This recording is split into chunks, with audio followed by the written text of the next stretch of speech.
Hi, guys. Addie B here. And I want to share something to you from the heart today. And I hope I don't cry. It's kind of hit me harder than I thought it would.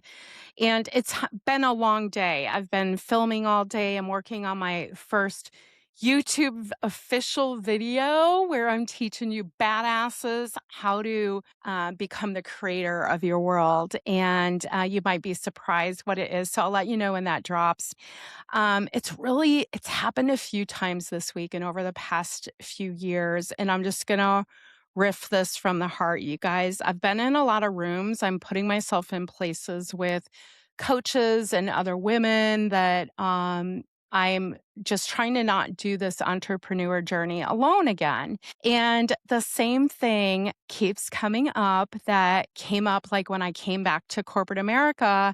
Like within my first week, I was getting a complaint because I was a lot, because my personality was a lot. And I can't even tell you, like, throughout my career working in corporate offices, like every time I was in a corporate office, I get pulled in, like I was too loud, I was too something. And so I feel like I really started to dial back who I was. That happened at a very young age.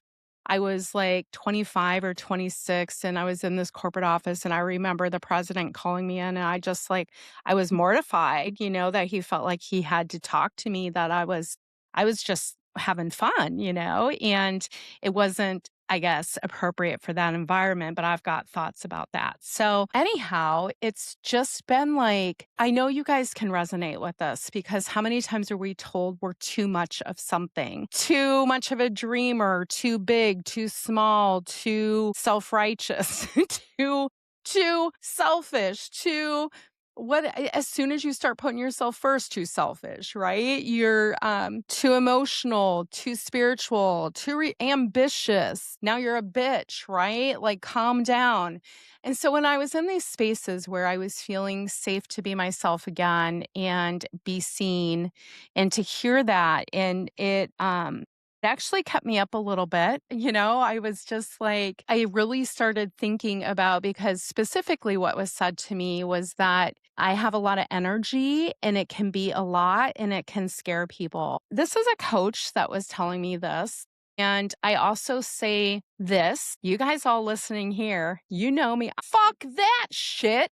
I said, I'm like, not my people, not my people. Right? Like, if you think I'm too loud and offensive, I am not dialing back my badass, audacious self anymore for anybody. And to feel like, oh, what, to be successful in coaching other women, I have to I have to like not be my true authentic self. And I don't, I was thinking about this from a relation of human design, because I'm really getting into understanding. I have all my motor centers are active. So I have a lot of energy innately. It comes from within me, but I also have a couple of open centers that get inspired from outside. And I was thinking, I'm like, oh, am I not being in self? Like, why am I being offensive to people? And I chatted with my alter ego GPT a little bit, and it was like, hey, like the women I am here to be on this ride with were also told they were too much. Like, being the example of how to be a lot and be yourself and just audaciously own it, that's the fucking work, right? Like, I don't want to show you guys how to play small. I'm not here sharing my life to put myself back in a friggin' box. We saw where that box got me, 80 pounds back on my ass. So you know what? Maybe you're just not my people. And maybe you're watching this and you're like, yeah, you're not my person. And listen, I still love you. I totally love you. And if we hung out together, you would love me too. It's just how it goes. But I think everybody loves me, but that's the generator in me? So it just like weighed really heavy, you guys, because I felt like when I was in this space before, and maybe this is why I like Facebook Live so much, or just talking to the microphone. No one can talk back to me. Nobody can tell me I'm too much. You can tell me I'm too much in the comments. But honestly, that doesn't bother me yet either. Like, the only time it really should bother you is when you feel like there's truth in it.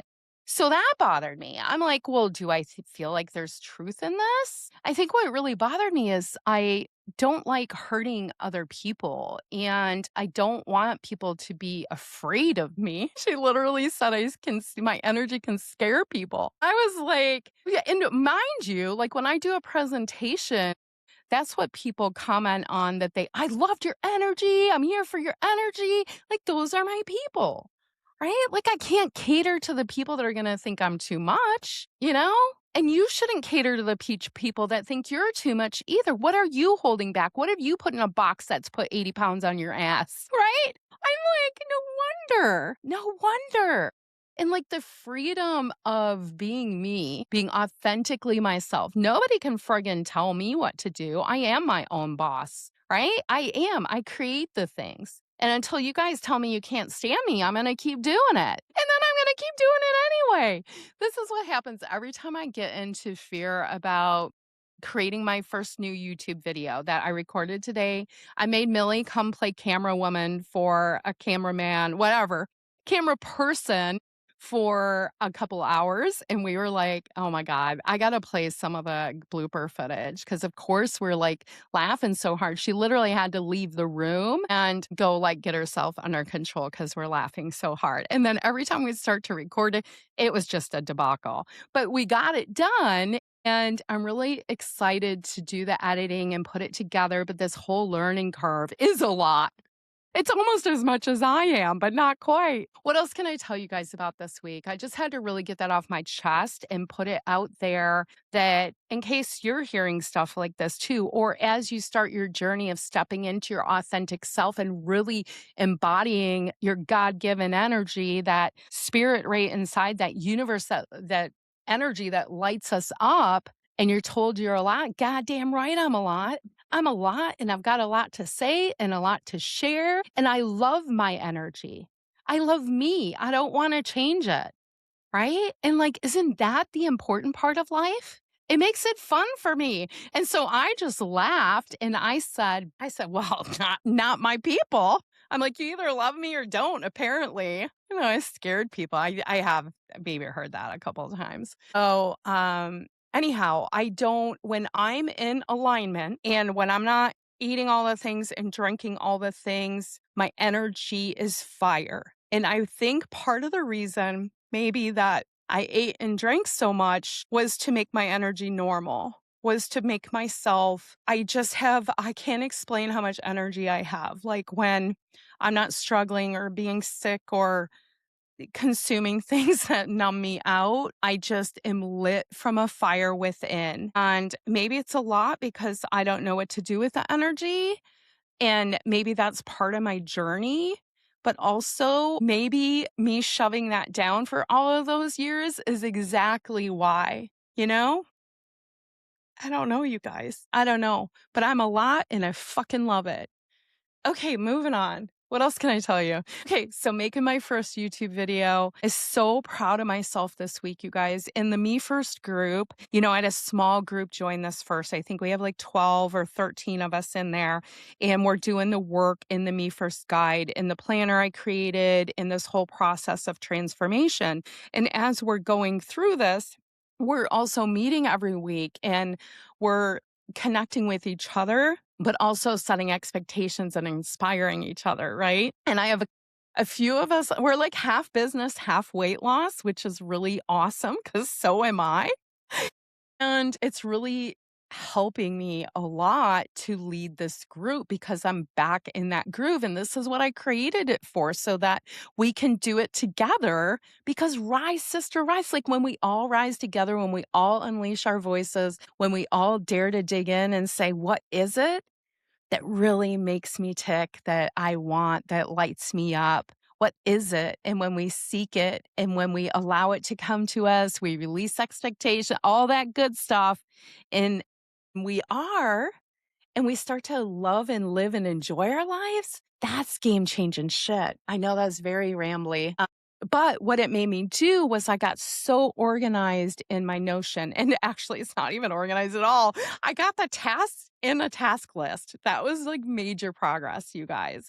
So I put the tasks in there and they are, I'm like behind, but I'm not. I've been marking off all these little things. So using it like my Me First guide is how do I take care of my soul and my energy, right? It's like how I make sure I put myself first. I'm like, okay, after I do that, before I eat, I'm going to meditate. Like for my afternoon, I got my meditation in. I was like, wow, that shit really works, Like, cause I took the time and went through the entire process. And when that happens, my day, I'm a lot of energy probably. I'm a lot because I am friggin' lit up. I know you guys have heard me say this on the podcast before, but I'll wake up like feeling like kind of crap or self doubt will come in and I go through this pop process and it's like I'm shooting rainbows out my ass, right? I'm like having a blast. Like it just feels so good. I'm so excited again. So we're doing that and we're also doing this visioning book in kind of like a book club in the group, which I didn't intend to do originally. I just wanted to learn how to vision better and lead it in there. And they all wanted to do the book too. So we're starting this book club wise.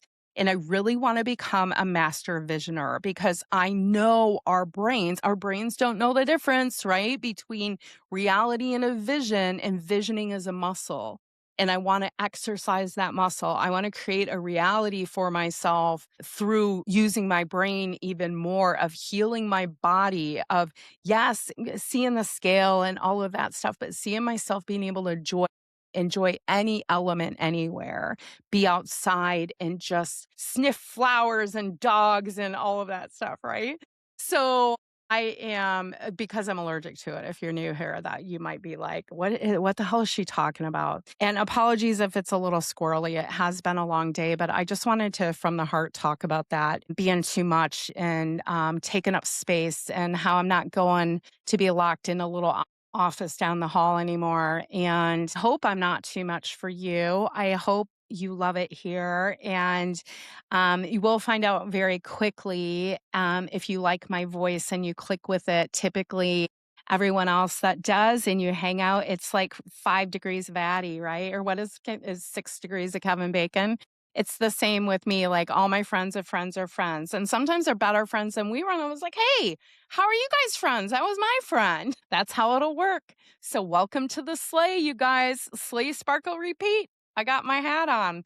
My friend Karen gave me actually. So let me see what else. So real quick update on the scale. I was 270.6. You guys, I'm so effing close to the next decade. I'm like, I literally, yeah, I was like, can you just give it to me?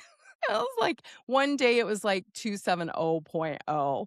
So I'm on the trail with that. Really, food wise, though, it's not going faster because I'm doing a lot of like nurturing carbs because I've eliminated a ton of foods to help with inflammation in my body. I had a really bad flare up and I was like, that's it. I'm getting everything out. So I'm back on like a low histamine, kind of an elimination type diet for right now because I'm like determined to just hit this from all sides and I want to just friggin' feel good, right? So that's had some impact in there, but I have been food wise, just intermittent fasting, which fasting can help me get some of those toxins out faster, but then that can also cause a flare. So it's been like learning a balance of that for myself. So if you have health shit going on, believe me, I know it. And I have to say with my HRT, I have my progesterone pill and I don't think I like the estradiol they gave me. I had a cream with my last insurance and I haven't been able to get it since. And I'm going to try to see if I can get that done this week because I had a little bit left and I slept so much better last night. So I'm going to figure that out. Everything's going great as far as Midlife Badassery is really growing, you guys. We have really a dynamic group in there. I'm going to start an alter ego challenge the 24th, watching this real time. Come and enjoy. And we're going to do it live again together because it's the best way. I can put it in a classroom, you can go through and replay it, but people don't do it. So I'm going to do it at least one more time. And at some point, this won't all be free. So get in there now. And we're gonna do that together, and then I'll probably do it workshop style because I can't tell you the power of like, today, for example, I literally write in my planner, put Brookster on. Like, I'm like, "Okay, I do my morning routine. After the treadmill, I shower, and Brookster is activated." And Brookster is my new alter ego. You guys know Slayer. She was slaying the pounds, and she just is me now. And Brookster is my CEO identity. So she sits down and gets shit done, which is why we're doing a podcast right now because I got my real pants on. That's Brookster's. We have what's called a talisman, and that is like activates your alter ego, right? And you want to pick something either that you wear, like that you can put on before you want to step into that identity. It's like Beyonce with Sasha Fierce, right? Like stepping into that costume before you get onto stage. So Brookster is my signal. Hey, we're down to business. We're on that task list. We're busting it out, right? And my talisman is putting real pants on. So I got my jeans on, you guys. They have a button. That's the only criteria. They can even be stretchy. They just can't be my yoga pants. I just have to make that move into because I decided Brookster doesn't just stay in yoga pants all day and not showered and not like because I feel better on the other side of doing that for myself. So it's been a really nice routine I've gotten into. And I'm really enjoying that. I decided my power habit, the habit I'm working on for this quarter is meditation. And I've been nailing it. I really have that morning routine down where I do a little bit of yoga flow and meditate. So I just recorded a little bit this morning too of my morning routine. So I'll be adding that to YouTube coming up. I've been setting it up the night before. Like I tell all the people I coach, I'm like, why aren't you doing your own set? This is why coaches need coaches, you guys. So I like have my yoga gear ready and set up, and now it's just fluid. I have it together and I've got my treadmill. After I do yoga and meditation, I put the treadmill up and then I put my yoga gear away. And then after the treadmill, I prepare the yoga stuff to be ready for in the morning. So that flow has been working really well. And then after the treadmill, I go shower. So this is absolutely might seem like, why the hell is she talking about this? And I'm telling you, these things I do in the morning are what's going to make me successful. Taking care of the yoga, the meditation, moving my body, learning something. And I've been also doing some hypnosis and meditations and stuff like that. And my Me First guide, like get my magic pages and my plan done. I do that. I'm going to light this world on fire. I can't tell you the difference in taking care of yourself in the morning and not for me for everybody, right? This is like I think I brought this up last week, but Robin Sharma keeps coming to my mind with this because of the whole 5 a.m. club, and that's where I started and really started to understand that power of putting myself first and the four great things all successful people do, right? They learn, they get their heart rate up, they do some form of meditation, and they journal or write or do something like that. I think was it journal or write? I have so many habits now. I don't know if that's correct. I believe it is. So, anyhow, you guys, that's it. I know I'm rambling. I just wanted to share with you this week and get that off my chest. So, if you feel so called to tell me you love my too muchness in the comments, I'm not going to stop you. I appreciate that. And if you think I'm too much and you're still here watching, maybe that's why too much is good. Like, 'cause someone's got to keep you entertained. Am I right? All right, my dears. I will see you next week. And don't forget, go light this bitch up. Go be too much of something. It's your mission. Slayer out.